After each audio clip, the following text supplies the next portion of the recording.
Supreme कोर्टाचा मोठा निर्णय. अवैध विवाहामुळे जन्माला आलेल्या मुलांनाही पालकांच्या संपत्तीवर मिळणार हक्क. अमान्य किंवा अमान्य करण्याजोग्या विवाहातून जन्मलेली अपत्येही कायद्याच्या दृष्टीने वैध असतात.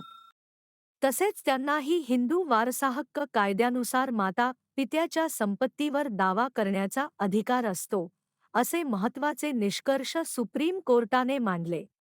कन्येलाही अशाच प्रकारे समान अधिकार लागू होत असल्याचे न्यायालयाने स्पष्ट केले आहे. त्यानुसार संबंधित कायद्यानुसार अमान्य ठरणारे किंवा अमान्य करण्याजोग्या विवाहसंबंधात जन्मलेली अपत्येही माता पित्याच्या संपत्तीवर आपला हक्क सांगू शकतात, असे न्यायालयाने स्पष्ट केले. विवाहाशिवाय जन्माला आलेली अपत्ये हिंदू कायद्यानुसार आपल्या माता पित्याच्या वडिलोपार्जित संपत्तीचे वारसदार असू शकतात की नाही, असा सवाल त्या याचिकेतून उपस्थित करण्यात आला होता.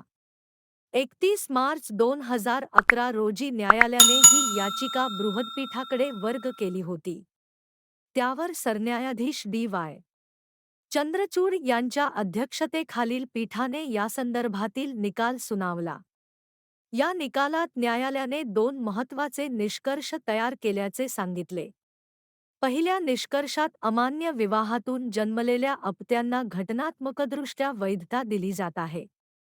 तर हिंदू विवाह अधिनियमातील कलम 16(3) च्या संदर्भानुसार अमान्य करण्याजोगा विवाह रद्दबातल ठरण्यापूर्वी जन्मलेली अपत्येही वैधच ठरत असल्याचा दुसरा निष्कर्षही न्यायालयाने मांडला. याचप्रमाणे कन्येलाही समान अधिकार दिले गेले आहेत, ही बाबही न्यायालयाने नमूद केली. सर्व पक्षांचा युक्तिवाद ऐकून घेतल्यानंतर त्यांच्या खंडपीठाने हा निर्णय घेतला असल्याचे म्हणाले. त्याने 4 मुद्द्यांमध्ये आपला निर्णय दिला. म्हणाले, हिंदू विवाह कायदा च्या कलम 16 च्या पोटकलम 1 अन्वये जन्मलेल्या पती पत्नीची मुले कायद्याच्या दृष्टीने कायदेशीर आहेत. पोटकलम 2 अंतर्गत विवाह रद्द झाल्यामुळे जन्मलेली मुले कायदेशीर आहेत.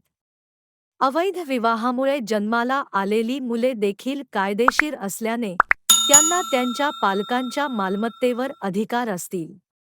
पोटकलम 1 किंवा 2 अंतर्गत जे मूल कायदेशीर आहे ते हिंदू उत्तराधिकार कायद्याच्या दृष्टीने कायदेशीर मूल असेल.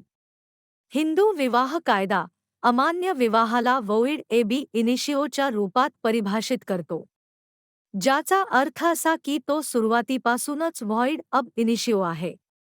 कायदा खालील कारणांमुळे विवाह रद्द ठरवतो. लग्न करणारा मुलगा, मुलगी किंवा दोघांचे वय विहित मर्यादेपेक्षा कमी असावे. मुलगा किंवा मुलगी या दोघांचे आधीच दुसऱ्याशी लग्न झालेले आहे. दोघांपैकी एक किंवा दोघांचे नाते असे आहे की लग्नाला परवानगी देता येत नाही. लग्न कायद्यानुसार झालेले नाही. कोणत्याही पक्षाला धमकावून किंवा फसवून लग्न करण्यास प्रवृत्त केले गेले आहे. असे सर्व विवाह सुरुवातीपासूनच रद्द आहेत. पण न्यायालय अशा काही विवाहांना अवैध ठरवते. अशा परिस्थितीत जोपर्यंत कोर्टाने अवैध घोषित केले नाही, तोपर्यंत विवाह वैध आहे. हिंदू विवाह कायदा अंतर्गत अशा विवाहांना लग्नाच्या वेळी एकतर पक्ष मानसिक आजाराने ग्रस्त होता आणि तसाच आहे. कोणत्याही पक्षाला जबरदस्तीने किंवा फसवणूक करून विवाह करण्यास भाग पाडले गेले नाही. कोणताही पक्ष अस्वस्थ मनामुळे लग्नाला वैध संमती देण्यास सक्षम नव्हता. लग्नाच्या वेळी दोन्ही पक्ष अल्पवयीन होते. दोन्ही पक्षाच्या इच्छेविरुद्ध लग्न झाले. निरर्थक किंवा रद्द घोषित केलेल्या विवाहाचे मूल कायदेशीर मानले जाते. याचा अर्थ त्यांना वैध विवाहाच्या मुलांसारखेच हक्क आहेत.